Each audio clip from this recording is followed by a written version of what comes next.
Happy draft day. We made it. And as you could probably guess, today's show is all about the draft. You guessed it. That's great. Don't worry, though. Still got 6 Madden Sims coming your way starting at noon with the Cardinals at the Giants. Emerson and Kenny will be in the booth for that one. But let's bring in DraftKings contributors Geoff Ulrich, Steve Buchanan, and Julian Edlow to break down the top 3 picks of the NFL draft. Guys, no surprise here on the DK Sportsbook. Trevor Lawrence is minus 10,000 to go number 1 overall. Wow. Zach Wilson is also a heavy favorite at minus 2,000 to go second overall. I mean, this has been the general consensus for months now, but let's take a closer look at Wilson specifically. Geoff, do you actually feel that he's the second best quarterback in this draft?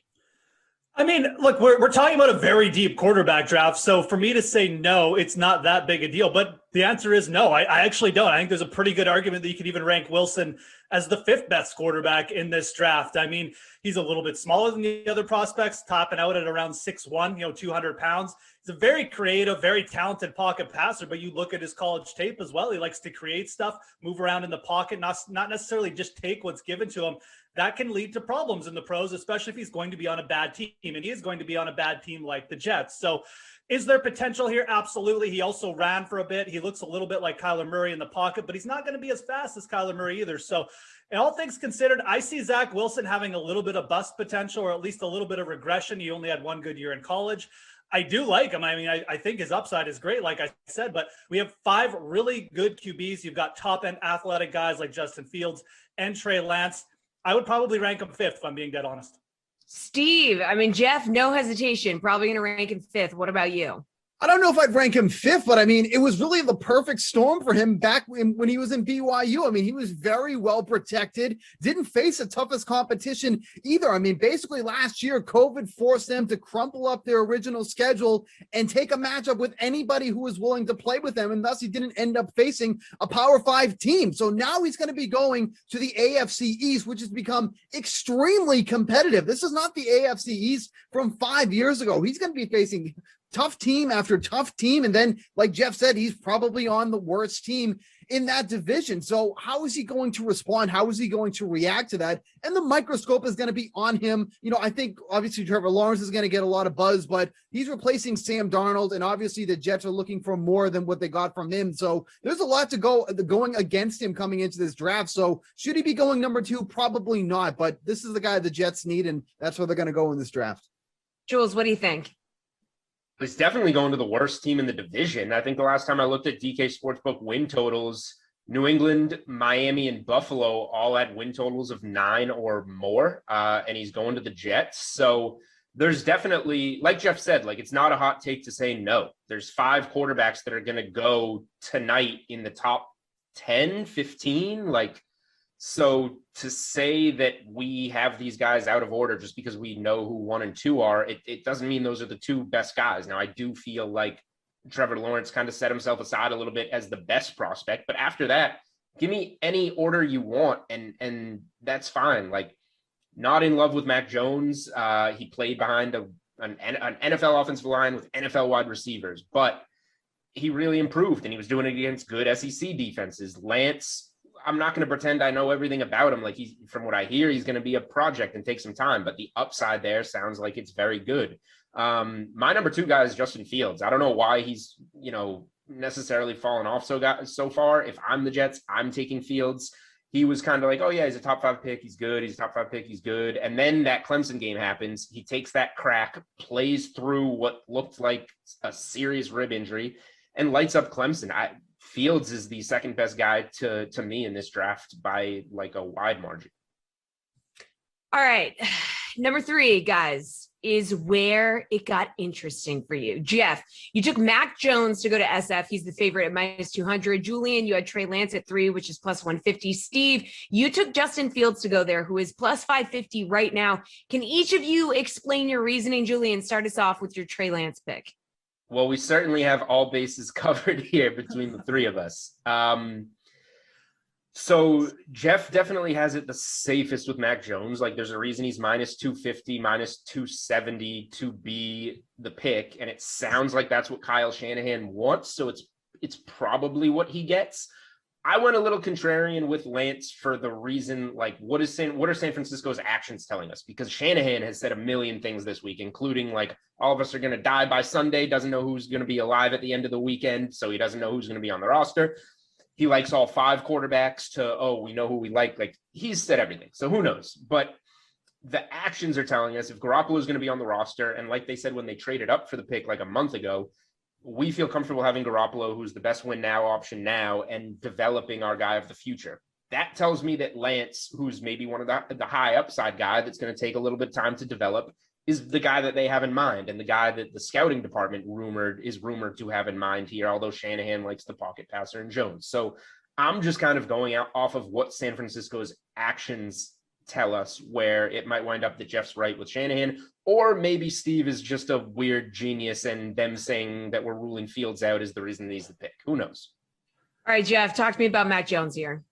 Yeah, I'm out on Steve being the weird genius. But look, I mean, Julian's right. But to the extent of we're trying to obviously predict, we're not predicting who our favorite player is of this player. We're predicting who's going to go. It's always been Mac Jones has been the guy who's been talked about here for San Francisco. Adam Schefter reported it a month ago. Like, this is their guy. This is who they're dead focused on. It's going to take something big to change it. Now, obviously, Trey Lance and Justin Fields moved into the conversation briefly. He was actually the favorite to be taken here very briefly. But, now the conversation has moved. It's reported it's either Trey Lance or Mac Jones. I could definitely see it being Trey Lance. He's a very raw prospect, but my God, there's so much potential there. So if San Francisco falls in love with Trey Lance, I get it. But clearly, Kyle Shanahan has a type. This is the guy who's coveted guys like Kirk Cousins, brought in Jimmy Garoppolo when he could have brought in anyone to San Francisco. This is the Mac Jones mold, a guy who facilitates through the pocket with good after the catch receivers. That is exactly what San Francisco has in Deebo Samuel, Ayuk, and George Kittle. So I still think it's probably going to be Mac Jones. I won't be shocked if it's Trey Lance, but yeah, it's just following Kyle Shanahan and what he clearly wants to do.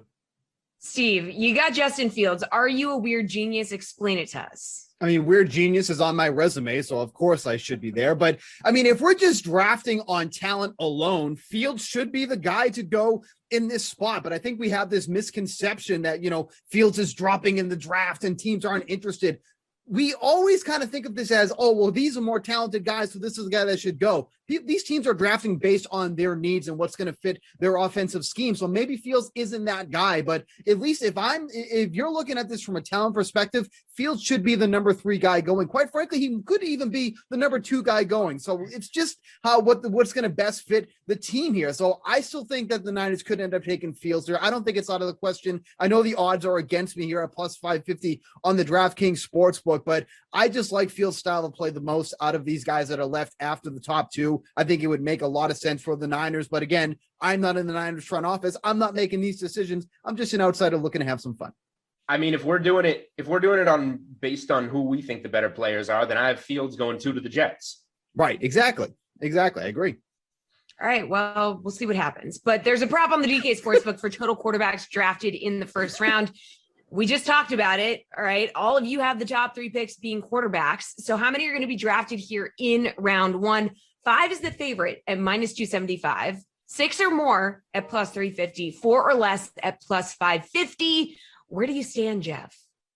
Yeah, I mean, I think this is a great bet. You take 5 at minus 275 and you collect your check here.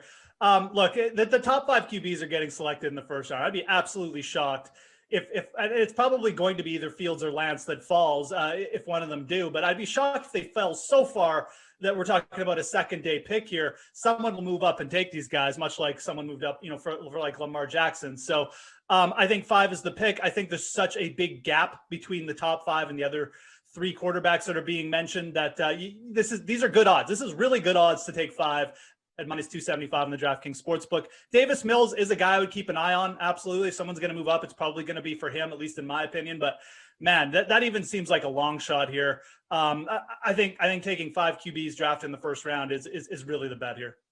Steve, you going with 5? Yeah, I think 5 is the correct answer here. You look at the teams that are in desperate need of a quarterback. That is their first priority. It's the guys who are in the top 3, the Jaguars, the Jets, and the 49ers. And then there's New England, who's currently at 15. There's a couple of other teams that could be in the mix for a quarterback as well. Do the Bears need one? Yes. Is it their primary spot that they need? Not necessarily. Obviously, Denver made the move yesterday for Teddy Bridgewater. Doesn't take them out of the mix, according to Adam Schefter. They're still in the running for a quarterback. And that makes sense, too, because all they gave up was a 6th-round pick, and Carolina is on the hook for some of the salary for Teddy Bridgewater. So there really is nothing to lose with taking Bridgewater and potentially drafting another one. So that could potentially push it over. But when you look at the 4 teams that need one and then somebody else who could grab one in this one, I think 5 is the correct answer here. The juice is obviously following that and saying that that's the answer too as well. Kind of a crap answer because that's what the favorite is. But quite frankly, when you look at this board, you look at the team's needs in the first round, 4 teams for sure, and then they'll probably get another one sneaking in there. So I think 5 is the answer. Jules, you with the guys on this one? Yeah, I mean, getting plus odds on something is great, but I would tell bettors, like, don't let something like minus 275 scare you away. That's really juicy, but this could be minus 800, like minus 1,000. There's value on this bet in taking 5 quarterbacks.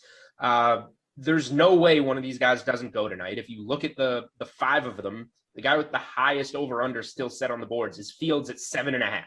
So if one of these guys slides out of the top 10, like that's going to become a storyline as we're watching the draft. Like, when is somebody going to trade up for Fields or Lance or Jones, whoever falls out of the top 10? If one does, that's going to become the story of the draft until somebody gets them at like 12, 13, 14, 15. All 5 of them are going to be gone by then. So 4 is not an option. And 6 is such a long shot for any of those guys. Trask, Mills, whoever you want to say. Like, I guess the upside is that you get the fifth year option, which is why you would want to maybe get into the background, like Jeff mentioned, Baltimore did for Lamar Jackson. But these guys aren't a Lamar Jackson talent. So these are guys that are going to maybe go at the end of round 2, probably start to see him go off the board in round 3. So I don't think it's going to be close. Minus 275 on exactly 5 quarterbacks is probably something I'm going to add to my best bets article today, because it's one of the better values in this draft.